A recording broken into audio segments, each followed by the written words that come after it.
It was just another Tuesday morning in the large lecture hall at the University of Michigan. The room was filled with the soft buzz of students settling into their seats. Some flipped through the worn pages of their notebooks, while others unlocked their laptops, preparing for what was known to be one of the most difficult classes on campus. This was the advanced calculus class, taught by none other than Professor Linda Cartwright, a woman whose reputation for being both incredibly brilliant and notoriously tough had preceded her. As the students settled in, the atmosphere in the room grew tense. The stakes were high. Everyone knew that only the truly exceptional would survive in this class. The content was brutal, the expectations were even more so. And Professor Cartwright? Well, she was a force to be reckoned with. When she stepped into the room, all eyes instinctively turned towards her. With her sharp features, silver-rimmed glasses, and that no-nonsense gaze, she commanded attention the moment she entered. Her presence alone was enough to make even the most confident students shrink back into their seats. She didn't tolerate mistakes, and she certainly didn't tolerate laziness. If you were going to pass her class, you had to earn it. There were no shortcuts, no sympathy. Her rules were simple: do the work or get left behind. Today, as usual, the air in the room was thick with pressure. Professor Cartwright strode confidently to the front of the room, her heels clicking against the tile floor. In one swift motion, she snapped a piece of chalk between her fingers, causing the room to fall into an almost eerie silence. Without missing a beat, she turned to the board and began writing complex equations with perfect precision, the chalk moving smoothly as though she had written these problems 1,000 times before. The students scrambled to take notes. Some of them were already lost in the symbols, their pens flying furiously across their notebooks. Others, pretending to understand, scribbled down whatever they could, hoping it would somehow make sense later. But Cartwright thrived in this environment: the struggle, the pressure, the silent competition. She reveled in the fact that most of her students would falter, and frankly, she preferred it that way. It reinforced her belief that only the truly gifted belonged in her world. Among all these students, there was one who didn't seem to care about the pressure at all. Daniel Reed sat in the middle of the room, quietly tapping his pen against his notebook. He wasn't struggling like most of the others. He wasn't panicking. In fact, he looked almost bored, as if this was just another day. Daniel wasn't the type to draw attention to himself. He wore a simple hoodie and jeans, blending in with the rest of the crowd. But what no one knew was that his mind worked faster than most, especially when it came to numbers, patterns, and equations. They made sense to him in a way that they didn't for others. As Cartwright continued to write the long, intricate equations on the board, Daniel's eyes scanned them quickly. He didn't see anything particularly difficult about it. At least, not until he noticed something small but crucial: a mistake. It wasn't a huge error, just a minor slip-up that could easily be overlooked, but Daniel couldn't ignore it. The mistake was there, and he knew that if Professor Cartwright continued without catching it, it would only cause more problems down the line. But should he say something? No one else had noticed it, and honestly, most of the students in the room probably wouldn't care. They were focused on keeping up with the relentless pace of Cartwright's teaching. Yet, as much as Daniel wanted to ignore it, he couldn't. If the mistake went uncorrected, it would bother him far more than any attention he might get for pointing it out. Before he could make up his mind, a student in the front row hesitantly raised her hand. "Professor Cartwright, I think there's an error in the second line," she said, her voice uncertain. Cartwright turned slowly, her gaze cold and unyielding. She raised an eyebrow, as if the very idea of an error in her work was offensive. Her eyes scanned the board, and after a brief moment, she smirked. "There is no error," she said flatly, dismissing the student's concern with a wave of her hand. The girl's face flushed red, and she quickly dropped her gaze, embarrassed. Daniel couldn't help but shake his head slightly. He hated how some professors treated their students as if they were incapable of noticing mistakes. It was as if Cartwright couldn't even fathom being wrong. Before he knew it, his hand shot up. "Actually," Daniel said, his voice calm and steady, "there is an error." A ripple of surprise ran through the room. Heads turned, And for the first time, Professor Cartwright's eyes flickered with irritation. She didn't respond immediately, but her lips tightened as she glanced at him. "Oh," she said, her tone almost mocking. "Enlighten me, Mr. Reed." Without a word, Daniel stood up. He wasn't trying to make a spectacle of himself, but he preferred to stand when speaking. He walked to the front of the room, took the chalk from Cartwright's hand, and turned toward the board. He wasn't nervous. He never was when it came to math. In fact, it was almost like muscle memory. He didn't hesitate as he erased the incorrect part of the equation and began rewriting it, his chalk strokes smooth and deliberate. "It's in the second step," Daniel explained as he worked, his voice casual but clear. "You applied the transformation to the wrong term. The coefficient doesn't carry over that way. If you solve it this way, the final answer matches the expected result." The room was silent now, save for the soft scratch of chalk against the board. Cartwright's jaw tightened as she watched him. She didn't say anything at first, and for a moment, Daniel thought she might simply admit her mistake and move on. But instead, Cartwright's lips curled into a tight smile.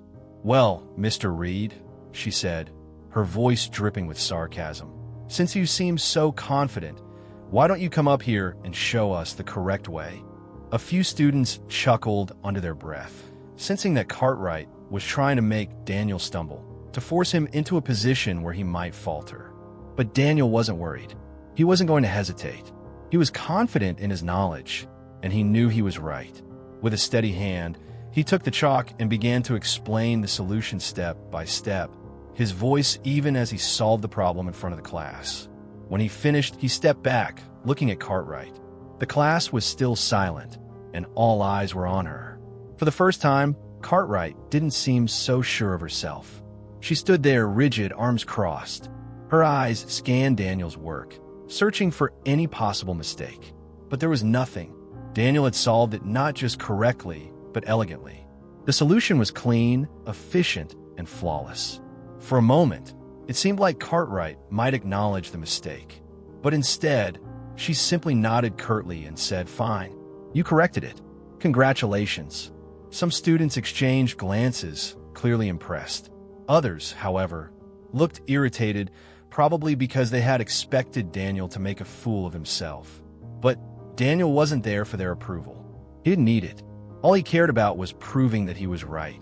He returned to his seat, still feeling the weight of his classmates' eyes on him. They were all watching him now, their opinions of him shifting. Some admired him, others resented him. And Cartwright? Well, her gaze was harder to read, but there was something there, something that made Daniel feel like this wasn't over yet. The room shifted. The tension, once focused entirely on Cartwright, was now centered on Daniel. It was clear to everyone now that he wasn't just another student in her class. He was someone who could not be dismissed. Professor Cartwright wasted no time as she turned to the board and began her lecture on Laplace transforms. The students, many of whom had been dreading the topic, immediately sensed the challenge ahead. Laplace transforms were notorious for their complexity, and they knew this was one of those rare moments in the semester when they would need every ounce of focus to keep up. But Cartwright wasn't just presenting the topic. She was putting the entire class on notice. Her sharp voice echoed through the room as she spoke, commanding attention with each word. She wrote a long, intricate equation on the board, her chalk flying across the surface with practiced ease. The symbols, the limits, the integrals, they were all perfectly laid out, each one a piece of a puzzle that only the most gifted minds could solve. The students scrambled to take notes, their pens moving at a frantic pace. A few students in the front row were still struggling to understand the basics of the problem, while others stared at the board in silence, hoping something would click. But everyone felt the pressure mounting. This wasn't going to be an easy class, not with Cartwright at the helm. As Cartwright continued, the room grew quieter. The only sound was the scratch of chalk on the board and the occasional rustle of notebooks being opened. Daniel Reed, sitting quietly near the middle of the room, wasn't like the others. He wasn't scrambling to catch up, nor was he pretending to understand. Instead, he was studying the equation intently, his mind working through the problem in a way most of the other students couldn't. Daniel had always been good with numbers, patterns, and equations, They made sense to him in a way that they didn't for most of his classmates. As he looked at the board, something caught his eye.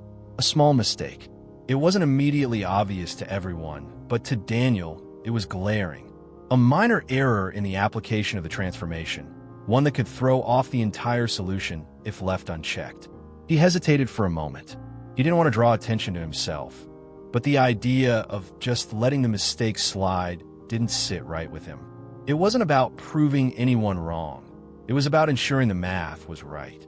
He couldn't sit back and let the class be misled, even if Cartwright, someone who was always so confident, didn't seem to care about the mistake.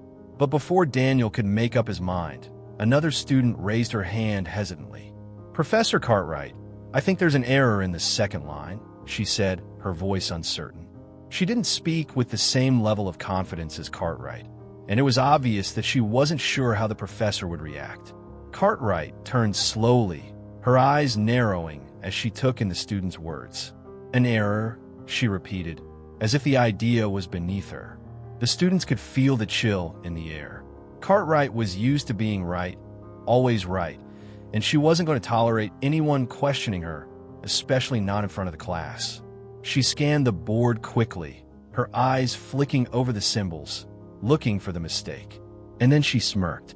"There is no error," she said flatly, dismissing the student's concern with a wave of her hand. The girl's face flushed red as she looked down, clearly embarrassed. The other students exchanged nervous glances, unsure of what to make of the situation. Daniel could feel the tension in the room, the unspoken judgment that was now directed at the student who had dared to challenge Cartwright. It wasn't just about the math anymore.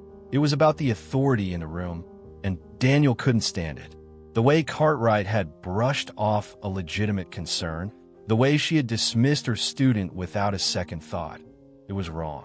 Without thinking, Daniel's hand shot up. "Actually," he said, his voice calm, "there's an error." The room went still. Heads turned toward him. The other students were surprised. Who was this guy, and why was he so confident in calling out the professor? Cartwright's eyes narrowed, and for the first time, a flicker of irritation flashed across her face. "Oh," she said, her tone dripping with sarcasm. "Enlighten me, Mr. Reed." The challenge was clear. Cartwright wasn't just dismissing him. She was daring him to prove her wrong.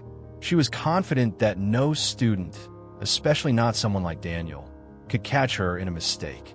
Daniel stood up slowly, not out of arrogance, but because he preferred to speak standing. He wasn't going to be intimidated, not by her, not by anyone. As he walked to the front of the room, he felt every pair of eyes on him, but he didn't falter. He didn't even hesitate as he took the chalk from Cartwright's hand. He wasn't there to make a show of it. He just wanted to set the record straight. "It's in the second step," Daniel said, pointing to the board as he started to explain. "You applied the transformation to the wrong term. The coefficient doesn't carry over that way. If you solve it this way, the final answer matches the expected result." The class was silent, and for a moment, the only sound was the soft scratch of chalk on the board. Cartwright's jaw tightened as she watched him, her eyes scanning the work. Daniel continued, step by step, making the necessary corrections. There was no grand spectacle, no dramatic flourish, just a clear, methodical approach to solving the problem. He wasn't trying to show off. He was simply doing what he knew needed to be done. When he finished, he stepped back, setting the chalk down on the tray. He didn't look for praise. He didn't need it. He had simply corrected the mistake, and that was enough for him. He turned to face the class, the weight of their stares heavy on him. Some students seemed impressed, while others looked uncomfortable. But Daniel wasn't paying attention to them. Professor Cartwright stood there, rigid, her arms crossed tightly against her chest. For a moment, she didn't speak. The room was dead silent, as everyone waited for her response. Daniel could see the struggle in her eyes. She didn't want to admit that he had been right. She didn't want to acknowledge that her mistake had been pointed out so publicly, especially not by a student like him. Finally, she exhaled sharply and nodded curtly. "Fine," she said, her voice tight with restraint. "You corrected it. Congratulations." It was a small acknowledgement, and the students were left to process it on their own. Some exchanged glances, a few even muttered under their breath. while others seemed to shift uncomfortably in their seats. Daniel didn't care about the applause or lack thereof. He wasn't there for anyone else's validation. He was there to make sure the math was right, and he had done that. He returned to his seat, feeling the weight of his classmates' eyes on him. There was a shift in the room now. Some of the students looked at him with newfound respect. Others, however, seemed to resent the way things had played out. They didn't like seeing their professor challenged, especially not in front of everyone. But Daniel didn't care about their opinions. He wasn't there to win anyone over. And as the class continued, Daniel couldn't shake the feeling that this wasn't over. Not by a long shot.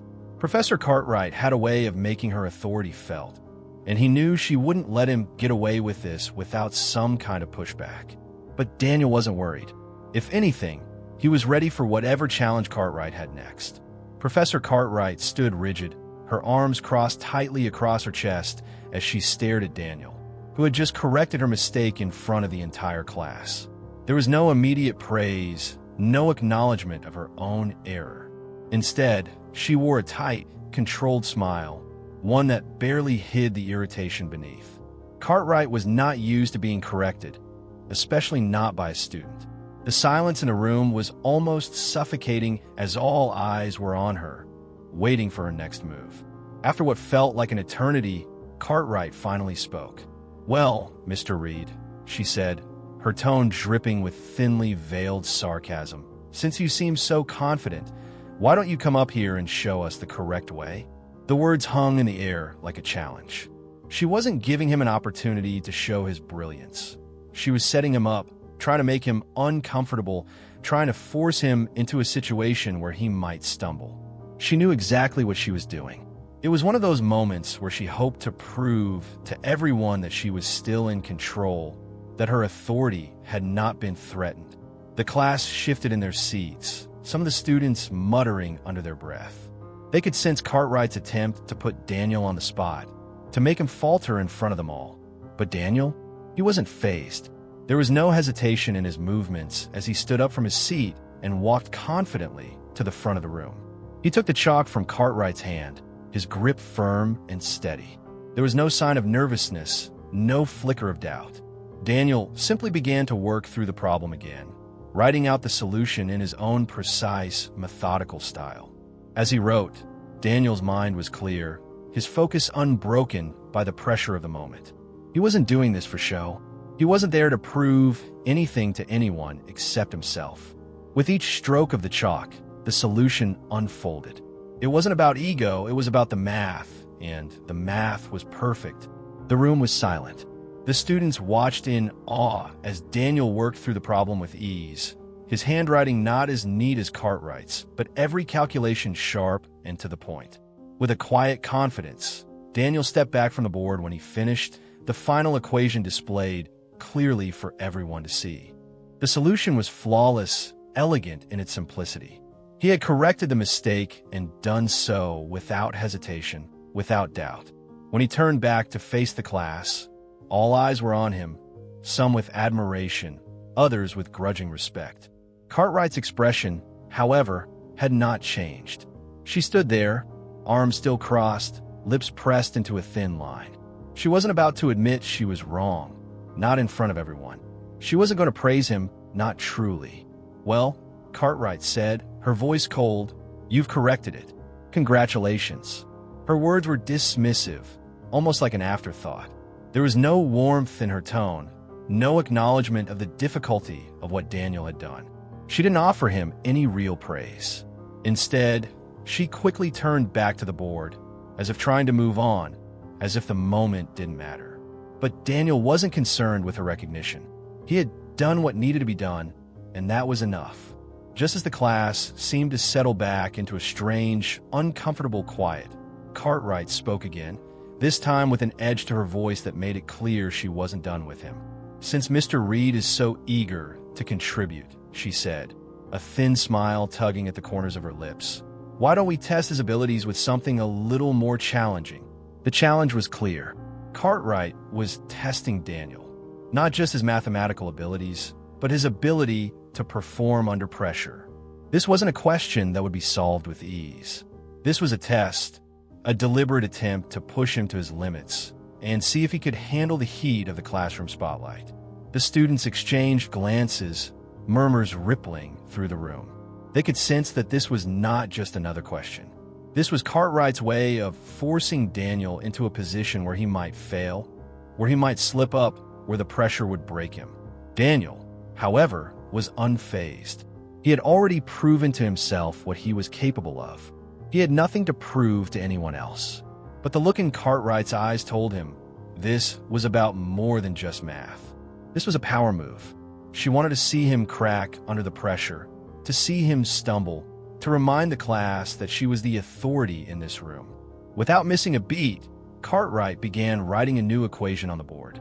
It sprawled across the surface, long and complex, filled with integrals and limits, with a tricky differential component.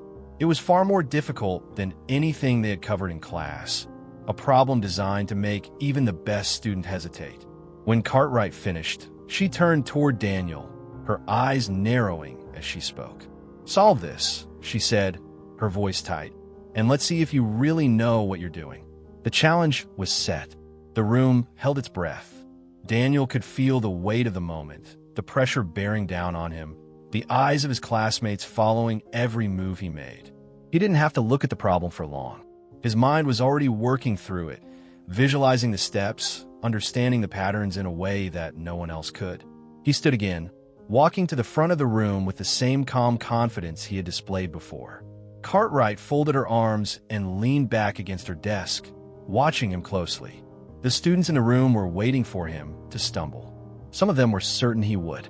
After all, this was the kind of problem that made even the brightest students pause. But Daniel didn't pause. He picked up the chalk, and without a moment of hesitation, he began solving the problem. His movements were controlled and deliberate, each step flowing naturally into the next. He wasn't rushing, but he wasn't slowing down either. The numbers made sense to him, the structure of the equation unfolding effortlessly in his mind. As he worked through the problem, the room fell completely silent. The sound of chalk scraping against the board was the only thing breaking the stillness. Daniel was in his element. He didn't need to second-guess his calculations. His brain was already 5 steps ahead. With each new line, the problem became simpler, more straightforward. A few minutes later, Daniel turned back to the class. He didn't need to check his work. He knew it was right.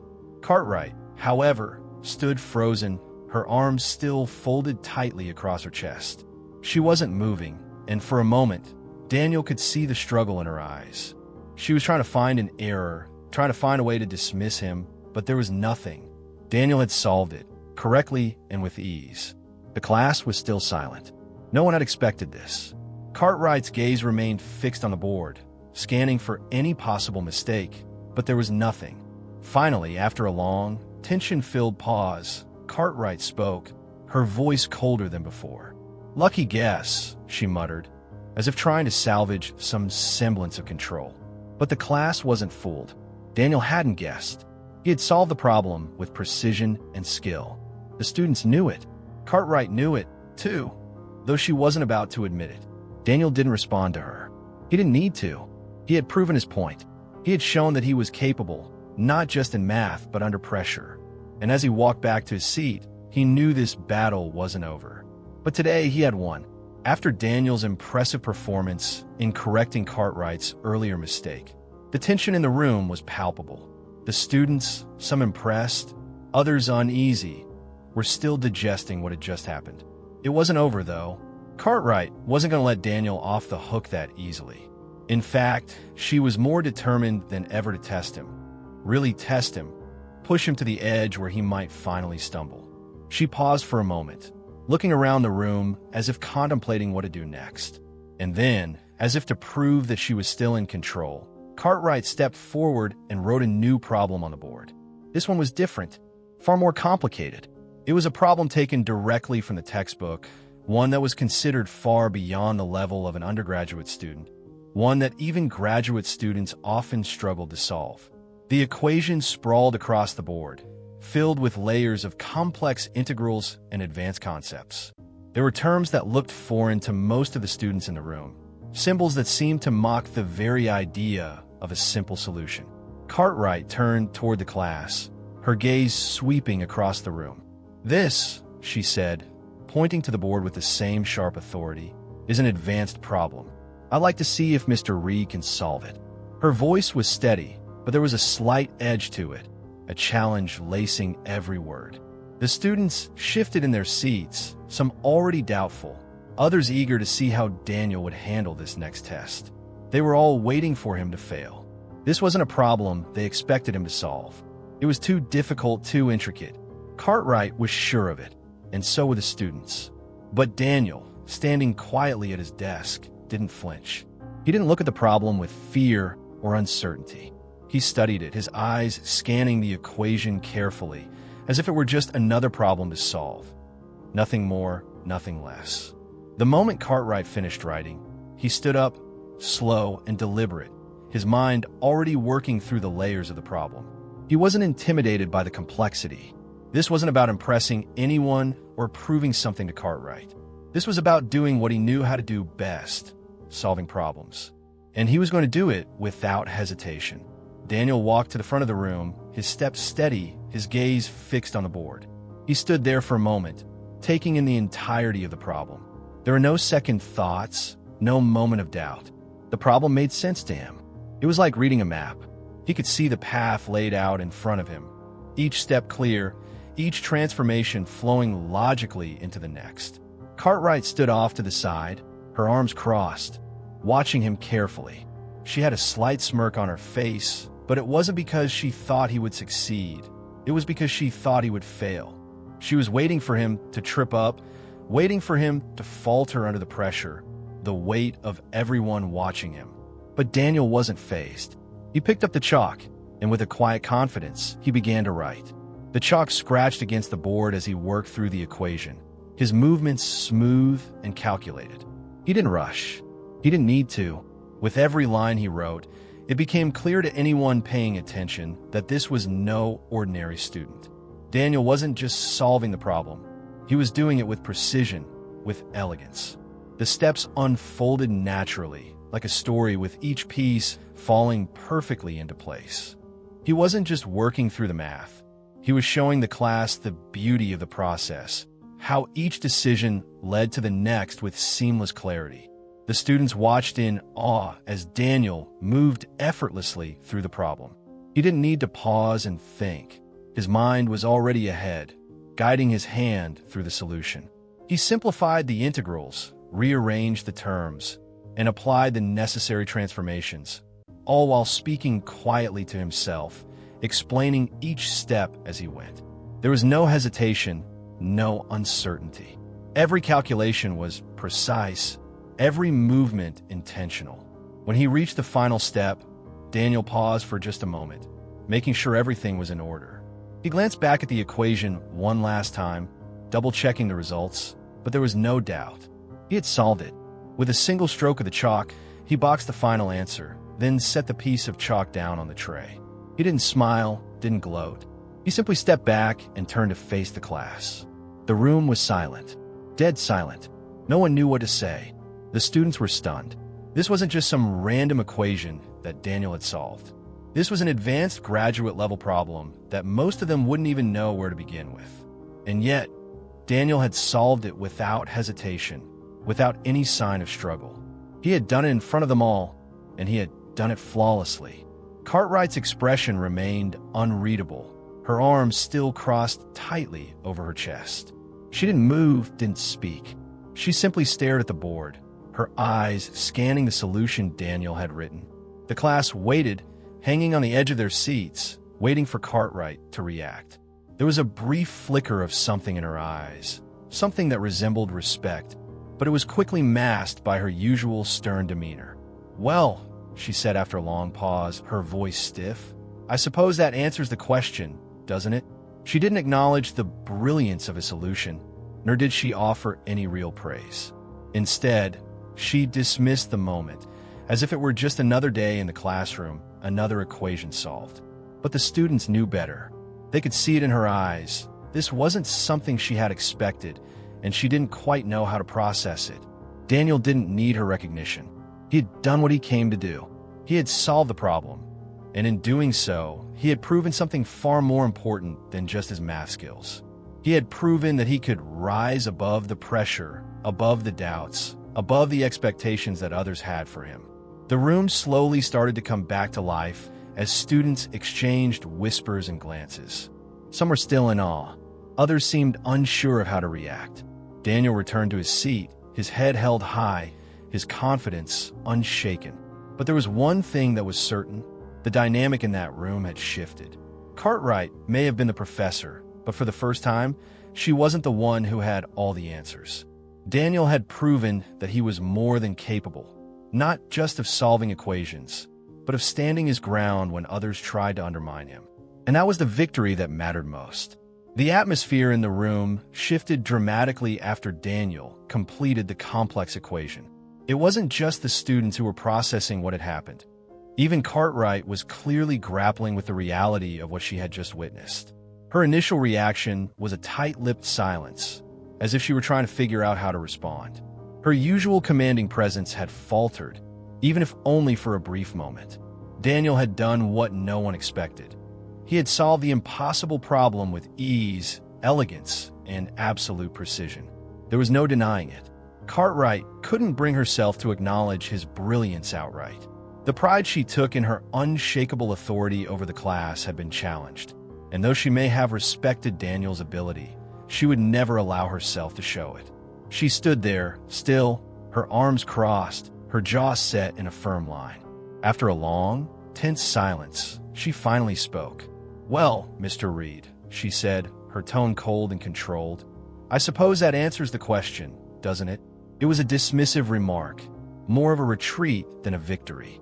She wasn't about to offer him any praise, no matter how well he had performed. She wanted to keep the power in the room firmly in her grasp, and acknowledging Daniel's success would mean acknowledging that her control had slipped, even if just for a moment. The students, however, could sense the shift.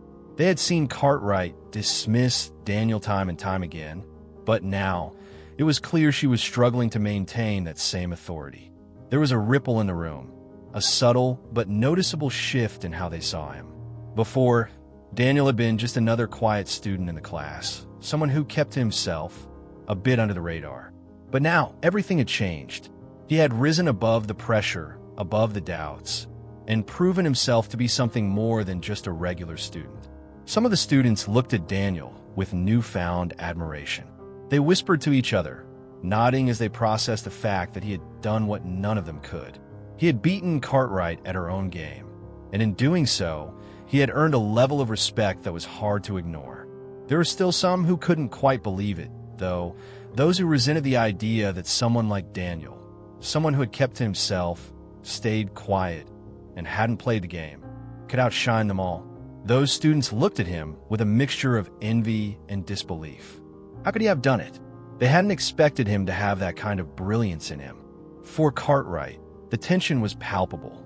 She couldn't ignore the fact that Daniel had just solved the impossible problem, that he had done so with the kind of ease that she hadn't seen in any of her students. Her mind raced, trying to find a way to regain control, to prove that she still had the upper hand in the classroom. But it wasn't going to be easy. She had tried to undermine him, to challenge him in ways that she thought would expose his limitations. But instead, he had risen above them all, not one to back down easily. Cartwright quickly came up with a new challenge. She wasn't about to let Daniel get away with what he had done. She needed to prove something, not just to herself, but to the entire class. She turned toward the students, her voice firm and authoritative. "I think Mr. Reed would benefit from a real challenge," she said, her eyes locking onto Daniel's. "There's an upcoming mathematics symposium, a competition for the best and brightest in the region. It's not just about solving problems, it's about doing it under pressure, in front of an audience against some of the most gifted students from other schools." The students shifted in their seats. They knew what this meant. The symposium was a high-stakes event, one that demanded more than just intelligence. It demanded poise, the ability to think on your feet, and to solve complex problems under extreme pressure. It wasn't a place for the faint of heart. Cartwright's tone, though, made it clear that this wasn't just an opportunity for Daniel. It was a challenge one designed to see if he could truly live up to the hype that had surrounded him since his unexpected triumph in class. But Daniel wasn't fooled. He could see right through her. This wasn't an opportunity, it was a trap. Cartwright wasn't offering him a chance to showcase his talent. She was giving him a chance to fail. She wanted to see him crumble under the weight of expectations, to prove that his abilities weren't as flawless as they appeared. She was testing him, not just on his skills, but on his ability to handle pressure in the real world. The other students, some still unsure of Daniel's place in the class, leaned forward, intrigued by the announcement. This wasn't just about math anymore. This was about power, about control. They were eager to see if Daniel would accept Cartwright's challenge, to see if he would take the bait. Daniel stood there, silently assessing the situation. He knew this wasn't going to be easy. He wasn't just solving problems on a blackboard anymore. He was about to step into a high-pressure environment, where every move would be watched, where every mistake would be scrutinized. But as much as Cartwright wanted him to fail, Daniel wasn't about to back down. He had already proven something important to himself. He had shown that he could handle the pressure of the classroom, that he could stand up to Cartwright when she tried to undermine him. Now, she was trying to force him into a corner to see if he could handle the real test. And he wasn't about to let her win. Daniel exhaled slowly, his gaze steady. "I'll do it," he said, his voice calm, unshaken. There was no hint of hesitation, no trace of doubt in his words. "I'm in." The class was stunned. The tension that had filled the room seemed to ease, replaced by a mixture of disbelief and admiration. Some of the students exchanged glances, surprised by Daniel's willingness to accept the challenge. Others, however, seemed to resent him more than ever.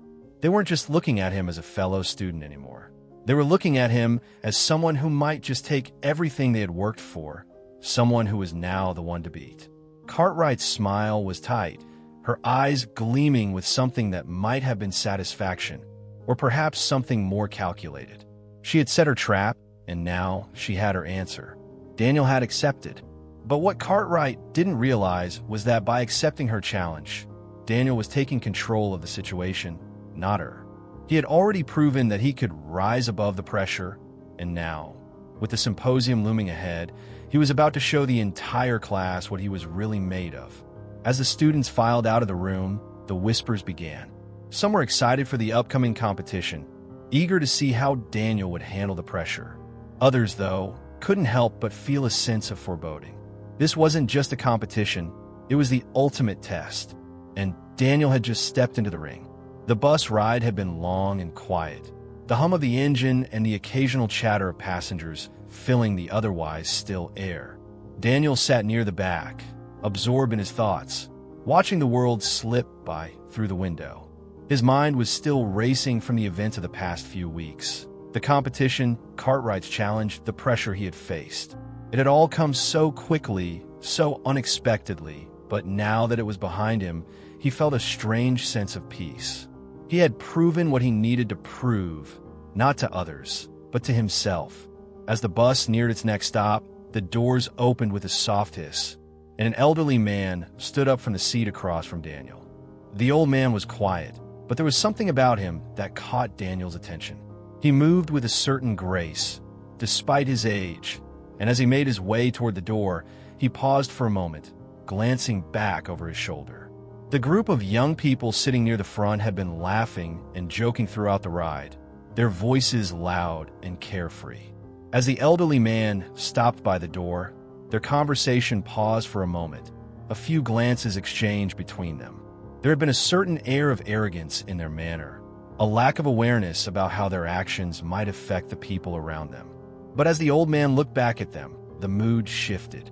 Before stepping off the bus, the elderly man turned once more, his voice carrying across the quiet space.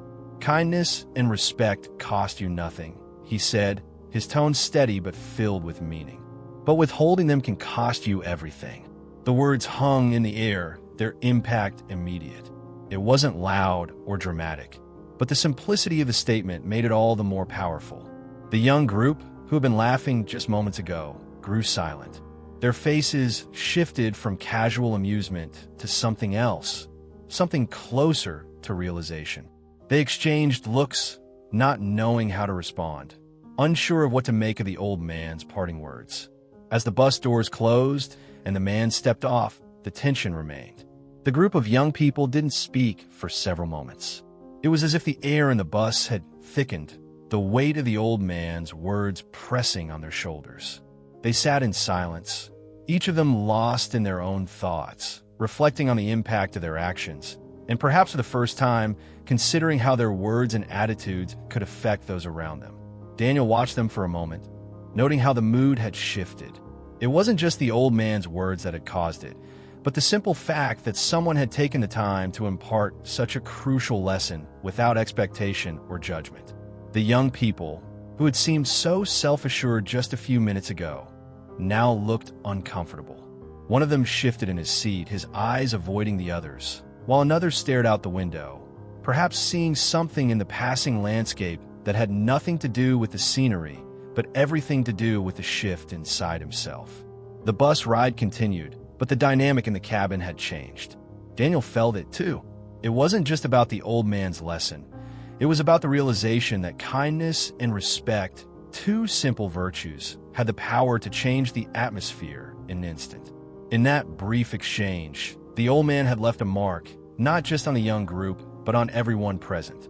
It wasn't about making someone feel bad for their actions, but about reminding them that they had the power to choose how they treated others. The words kindness and respect seemed to echo through the bus, the sound reverberating in Daniel's mind. He knew, deep down, that it wasn't just a lesson for the young group. It was a lesson for everyone. It was about seeing others as human beings, not as obstacles or annoyances, and realizing that a small gesture, a simple word of kindness, could change everything.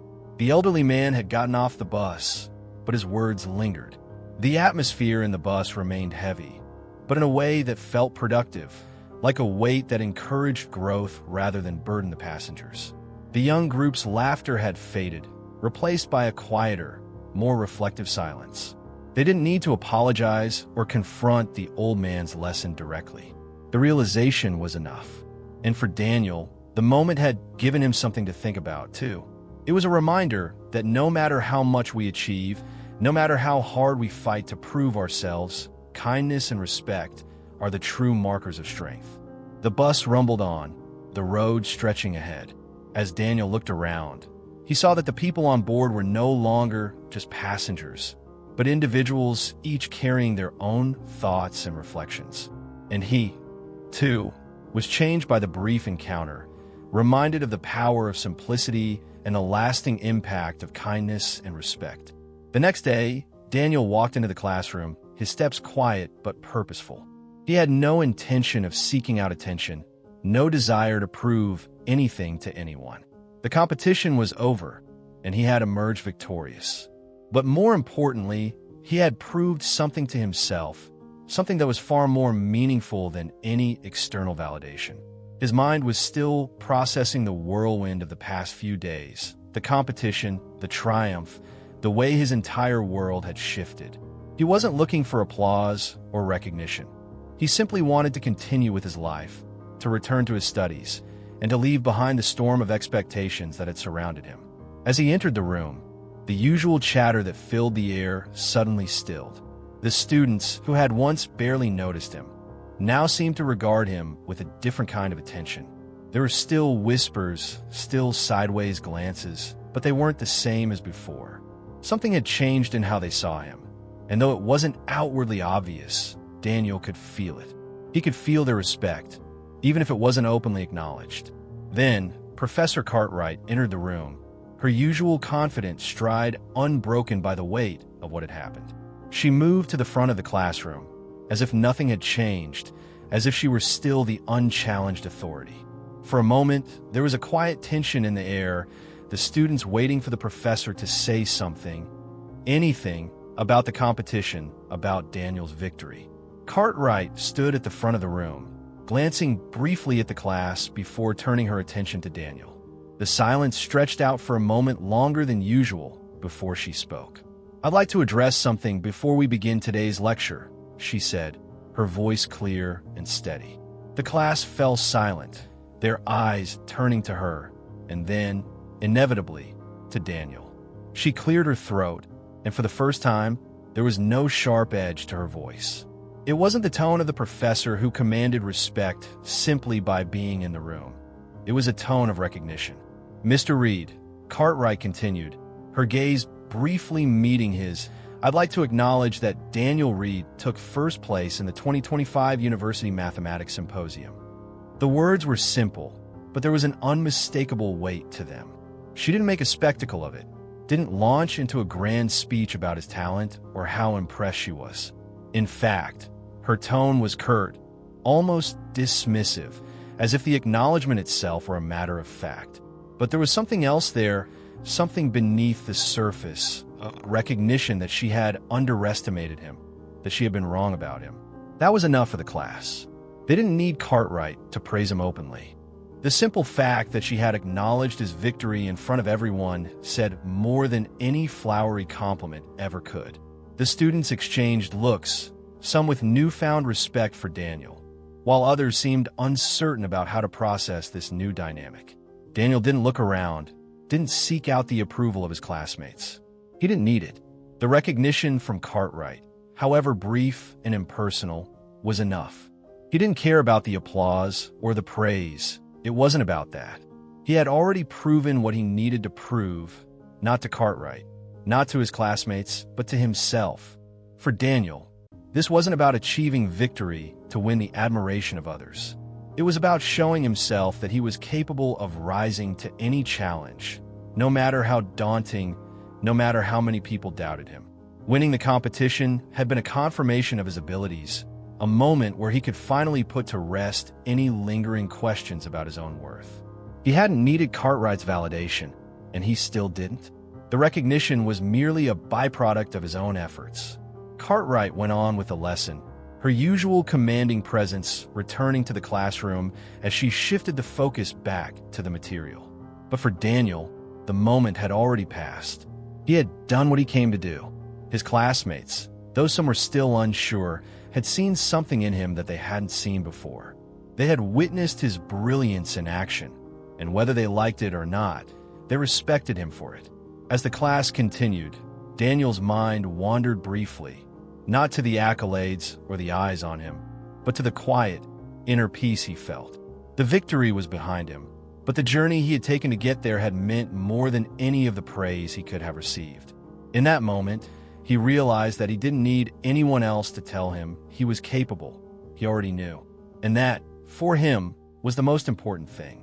The class moved on, and though Cartwright continued her lecture with her usual precision, Daniel felt a new sense of calm settle within him. He had changed the way others saw him. Yes, but more importantly, he had changed how he saw himself.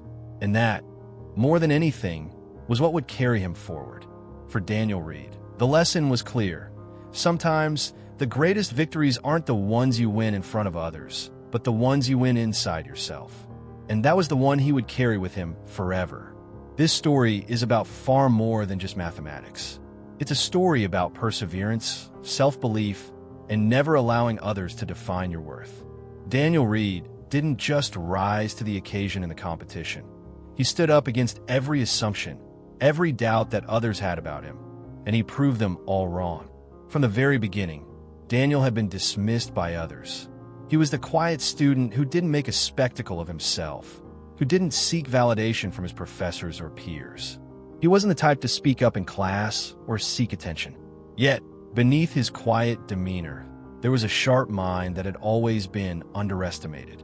Throughout his time in Cartwright's class, he had been a target for her skepticism. She thought he was just another student, one who would never live up to the pressure she set in her rigorous classroom. But Daniel, in his own quiet way, showed that talent is not always loud or flashy. Sometimes it's the calm, steady persistence that gets results. When he corrected Cartwright's mistake in front of the entire class, he wasn't looking for admiration. He wasn't trying to prove a point to her. He simply couldn't stand to see an error go unaddressed. He didn't need to make a spectacle of his intelligence. He just did what he knew was right. And when she tried to put him on the spot with harder challenges, he met them with the same unshaken confidence, solving problems that others found impossible. But the competition was where everything came to a head. Facing students from top universities, including PhD candidates from MIT, Daniel could have easily been intimidated. After all, these were people who had been immersed in the most advanced mathematical theories for years. Yet, Daniel didn't let that stop him. He didn't care who was watching. He didn't let the pressure make him second-guess his abilities. He took each problem, not as a challenge to his worth, but as an opportunity to show what he could do. And in the end, he proved that talent would always rise to the surface, no matter how many people tried to ignore it or undermine it. Even Cartwright, who had doubted him at every turn, could no longer deny his abilities. She had tried to dismiss him, to challenge him in ways that might make him stumble. But instead, Daniel showed her and everyone else that talent is not defined by expectations. It doesn't matter how many times someone tells you that you're not good enough. What matters is how you see yourself and how far you're willing to push yourself to reach your potential. When Cartwright reluctantly acknowledged his victory in front of the class, it wasn't about her accepting his brilliance. It was about Daniel accepting it for himself. The recognition from her was a formality. What truly mattered was that Daniel had already validated his own worth, not through the approval of others, but through his own perseverance and success. And so, the story isn't just about a math competition. It's about the importance of staying true to yourself, no matter what others think. It's about finding the strength to rise above the noise, to continue moving forward when others doubt you, and to never let anyone else define your value. Daniel didn't let Cartwright's skepticism, the doubt of his classmates, or the weight of external expectations determine his worth. Instead, he let his talent speak for itself. This story is a reminder that perseverance, self-confidence, and the quiet determination to keep pushing forward are the things that will ultimately define us. No one else can determine your value but you. Daniel Reed proved that in the most powerful way possible. Talent will always find its way to the surface, no matter how hard others try to suppress it. And sometimes, the greatest victory is not in winning a competition, but in proving to yourself that you are capable of achieving greatness, regardless of the obstacles. If this story made you think, don't just scroll away. Take action, like this video, to help spread awareness. Share it with your friends and family, because conversations spark change. Comment below and tell us your thoughts. Have you ever witnessed an abuse of power? Let's talk about it. Follow our channel for more powerful real-life stories. And turn on notifications so you never miss an update. Change starts with awareness. Awareness starts with you. Be part of the movement.